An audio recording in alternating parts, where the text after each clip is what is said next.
Hi, what is up guys, no? Ngayon, tuturuan ko kayo kung paano magluto ng Pansit Canton.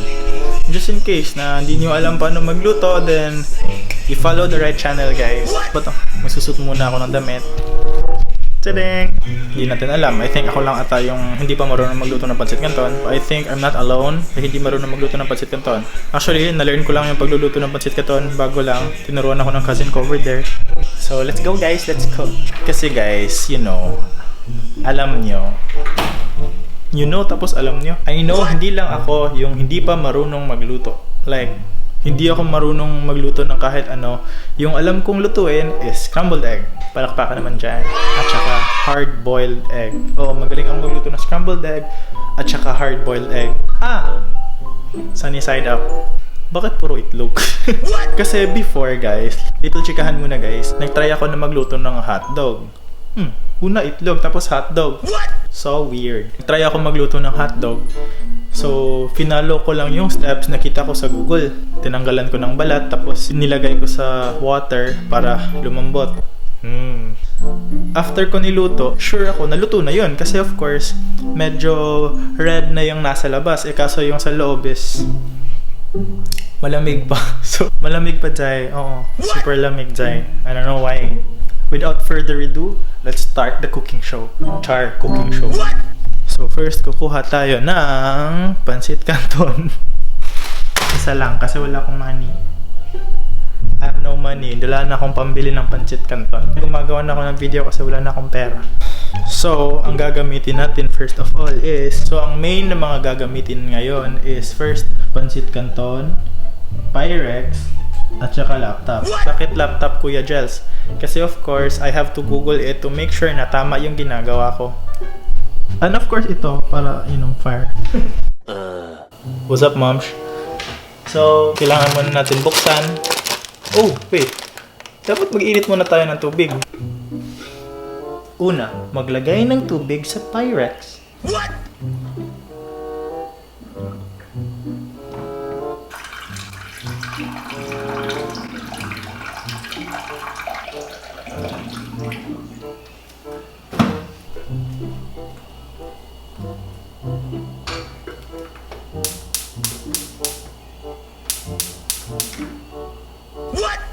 Oh, kaya pala. Moms.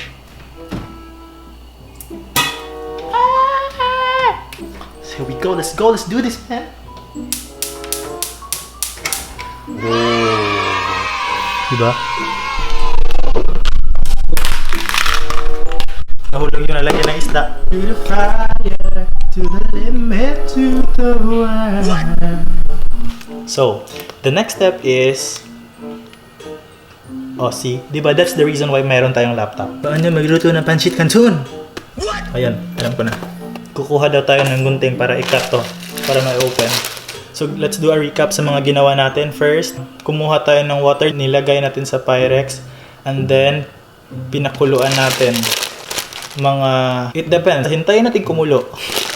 I-prepare lang natin to, para pag kumulo na yung water, ilalagay natin tong canton. Yep! Yung canton at yung hair ko, same ng, kulot.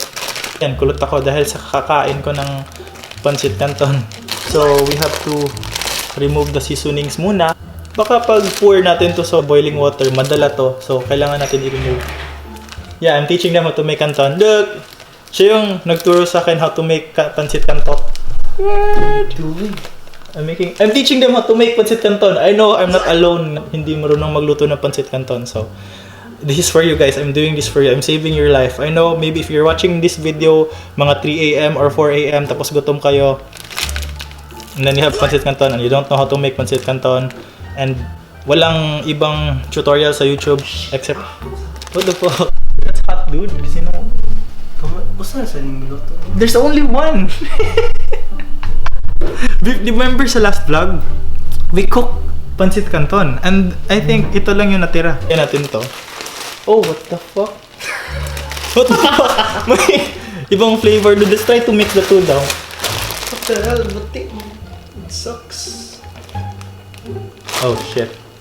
You have to mix that spicy. Never mind. Sige lang. Guys, have you tried mixing the two? this Pansit Canton. Mixing two kinds of Pansit Canton into one. Yung sauce maghahalo-halo. Comment down below kung ano yung resulta. And then, I don't know. Again, doing the recap. Papakuluan yung tubig, tapos ilalagay ito. Make sure na tanggal na yung seasoning para hindi mo mahalo doon. Baka makalimutan mo, baka bobo ka kasi sa pag-ibig. Charot. And then, I do believe sa instructions na nilagay doon sa internet is... Hala? May instruction pala dito sa likod. So, hindi na necessary yung laptop or whatever na searching tool nyo. Sa instructions na nakalagay dito, pag kumulo na yung tubig, tapos nalagay nyo na tong canton is you'll put it there for 3 minutes and then kukunin nyo. So, next step na gagawin ko is i-on ko yung lights. Let there be light. It's so intense. Boom. So, of course, while you're cooking, you can watch this video while nagluluto kayo ng pancit canton para guys. And then yung next step, guys, is nakalagay sa wrapper is i-mix daw natin tong seasoning sa plate. Which ito mas better. Okay, just later. No. Just use the bowl. Where's the bowl? Salaan? What kani? No, not that one. Come on. Dili na to i-mix. Okay, later. We'll mix it now? No. Later. Okay, later. Pero according sa paper is i-mix daw sa plate until okay, fine. So guys, quick update. You don't need to mix sa plate first. It's okay. It's better if nandito na yung canton and then ilalagay niyo tong seasoning. There. Yeah. I forgot guys, you need a phone.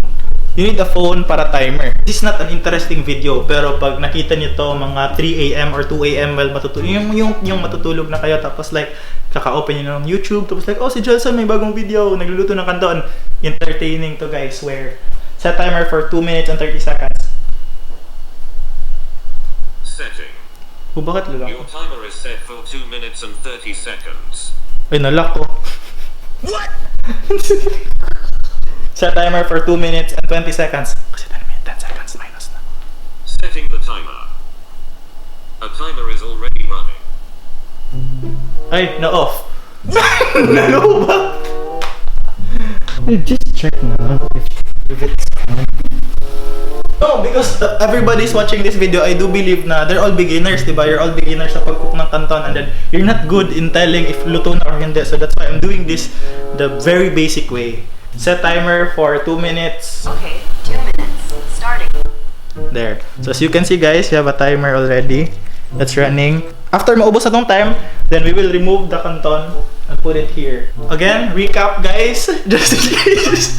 Recap just in case makalimutan niya because of course this is not a simple dish na ginagawa namin. This is something different. This is not just like cooking hot dog or making adobo. That's all basic shit. This is different, okay? Making canton, pancit canton. Amazing. Again, the recap guys, pakulo ng water. After pag kumulo na yung water, ilalagay yung pancit canton. Before mo ilagay yung pancit canton, make sure na tinanggal mo ang seasoning kasi of course baka mahalo mo dun kasi baka bobo ka. Kasi nga once again, bobo ka nga sa pag-ibig so maybe bobo ka din sa pagluluto.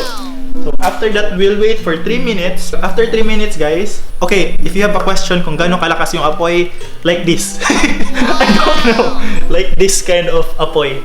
After 3 minutes, tatanggalin natin at ilalagay natin dito. Ito, sa bowl.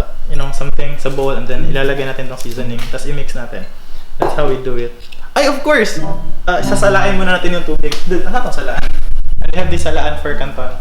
If you don't have salaan, I don't know, what do you call this? Like, screen?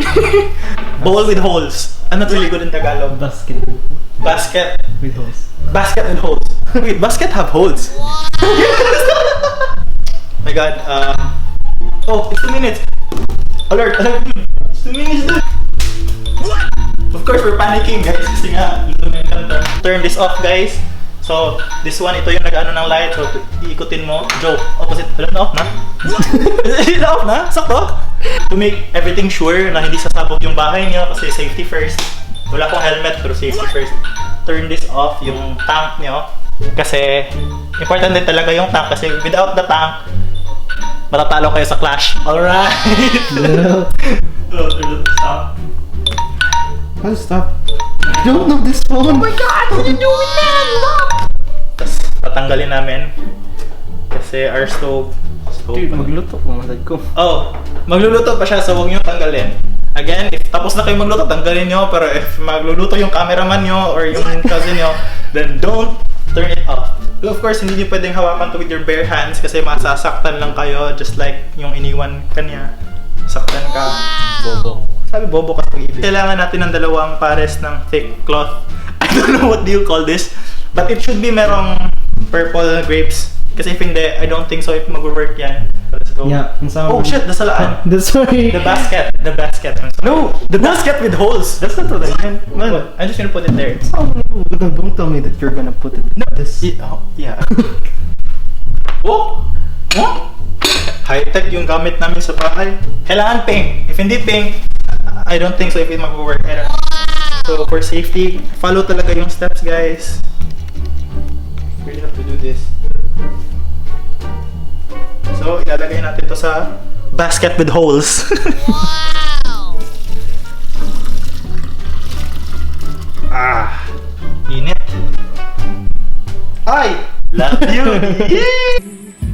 Wow! Like what I said earlier, put it in the bowl. In the basket without holes. Ito yung pinaka-chef-like feels. Oh shit! Guys, don't do that, guys. As you can see, na-shoot yung after cooking. So, just mix this first. Lalagay muna natin. So after nalagay mo na itong seasoning, make sure na tatanggalin mo yung nahulog na part ng seasoning. Yes, that's part of the step, guys. Kailangan itanggalin yung plastic.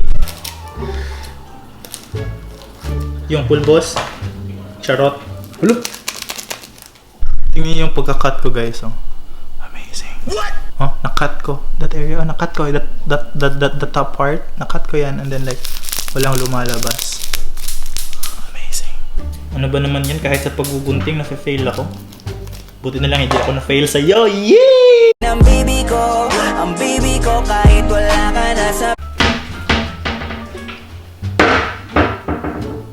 And we need fork. Kasi my love is for you. Yay! Ang baby ko, kahit wala... So since nalagay ko na yung seasoning, it's time to mix, guys. Let's go, let's mix! Yeah. Sound sound eh? Yeah, of course! I'm sorry. Nadala ko sa moment, guys. What I meant about sa i-mix is ang bowl. Wow! Corny pero funny!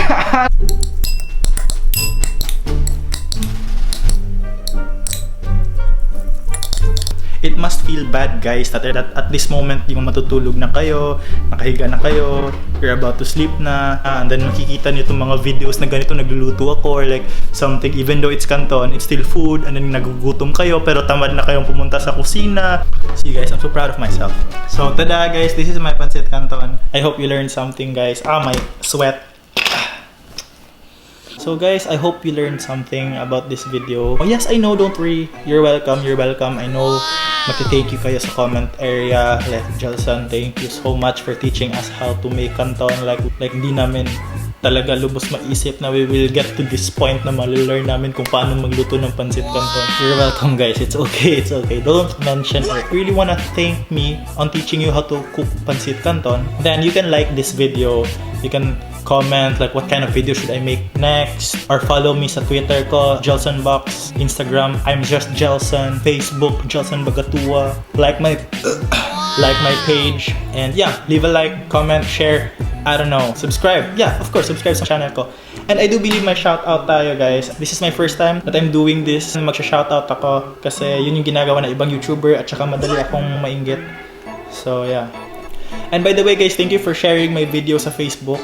You can like my page. I have a video. Yung title is When My Girlfriend Calls Me While Playing ML. Parang ganun. It hit 3.7 million views sa Facebook and has 68,000 shares and I don't know, like 58,000 likes and reactions. Like, thank you guys for supporting. I'm speaking Tagalog. This is my first vlog na puro Tagalog. Because I want to have, I want other subscribers to understand. I do believe that all my Bisaya friends and Bisaya subscribers can understand Tagalog as well. I'm going to read shoutouts Shout out kay Samuel Florida. Shout out kay Kel Perry. Shout out kay Kel Perry. Shout out kay Ako si Jake. I do believe he's really a supporter of me. He's a believer. I hope guys, if you support me like walang magsasawa, let's go. Let's do this, man. Like, whew, let's do this. 5 days after this vlog will be uploaded, I will upload the second vlog. So shout out also Sean Vlogs. So that's all guys. Again, thank you for watching this video. Like, comment, subscribe. You can also hit the notification button sa baba if ever you really want to see all my videos that's going to be uploaded. Ah shit, the sweat in my eye. Love you. Yeah. Anyways, thank you guys. Let's go.